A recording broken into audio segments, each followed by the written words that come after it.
Hey, what's up guys? It's me again, back with another Marvel Legends action figure review, and today I will be having a look at Groot from the upcoming film Thor: Love and Thunder. And it appears Groot hasn't changed much since last time we saw him. But there's the front of your box where you can clearly see Groot, the Build-A-Figure piece of cord, and Groot's accessories. There's a picture of Groot on the side, same picture on the other side. There's the back showing a picture of Groot, your Build-A-Figure, and the rest of the figures in the line. And I did see this whole line. I did not see Gore, which I kind of think Gore might be the only other figure I would want from this line. Because really in hand it just was not a good looking bunch of figures, I'm going to be honest. I've been singing Marvel Legends praises lately on how good they've been getting, but I don't know, just something about this line looked cheap. Even this Groot does, which I'll get into in a minute. But there's the front again, so I'm going to take a second and get this Groot out of packaging so we can have a closer look at it.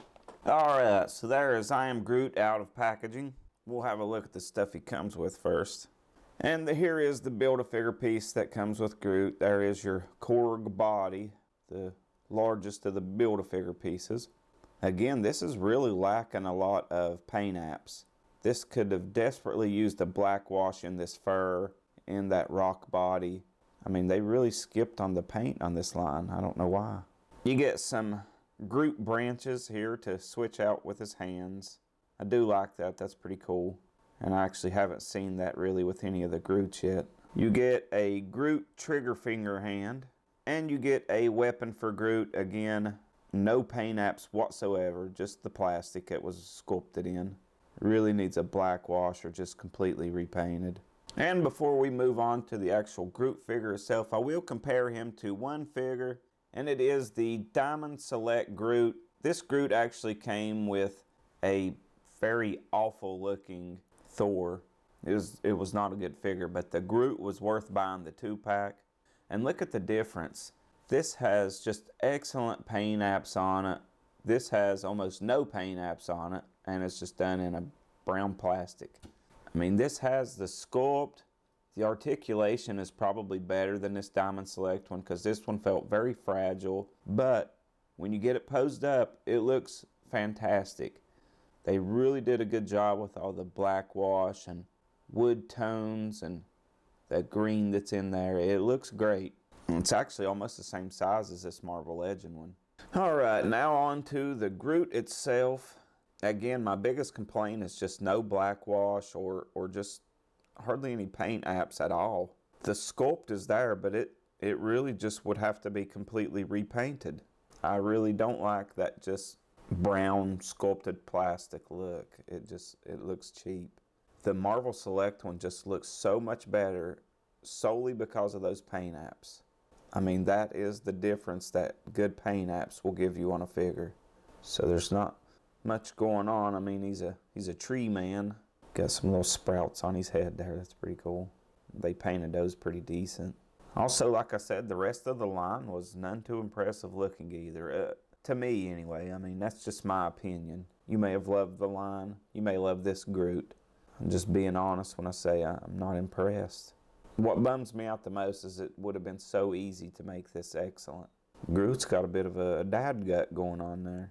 Again, the sculpt is all there. The sculpt is excellent. I mean, that's a really good head sculpt for Groot. Lots of sculpted in wood detail on the body and arms and legs. And on Groot's articulation, he will look up that much, look down pretty good. His arms will go all the way around, no problem. They'll hinge up at about a 90-degree angle. Same at the elbows, almost 90 degrees.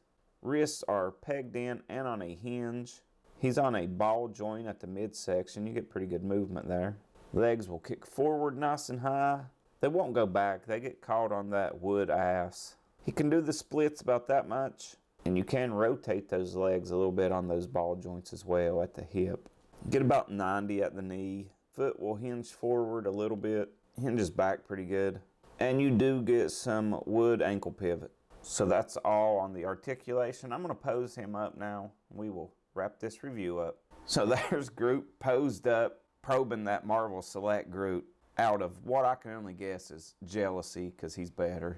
But my advice, if you got this Marvel Select Groot, don't get this one. The only reason to get this one would be to complete your Korg Build-A-Figure, but I rarely complete a Build-A-Figure, so I say this is an easy pass. Groot apparently has not changed much between movies, so if you got that Marvel Select Groot, you don't need this one. I'm just telling you. They forgot to paint it. But that's all I have for this review. I hope you guys enjoyed it, and I will see you guys next time. Have a good one. Bye for now.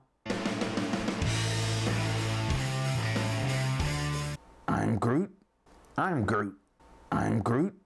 I'm Groot. I'm Groot. I'm Groot.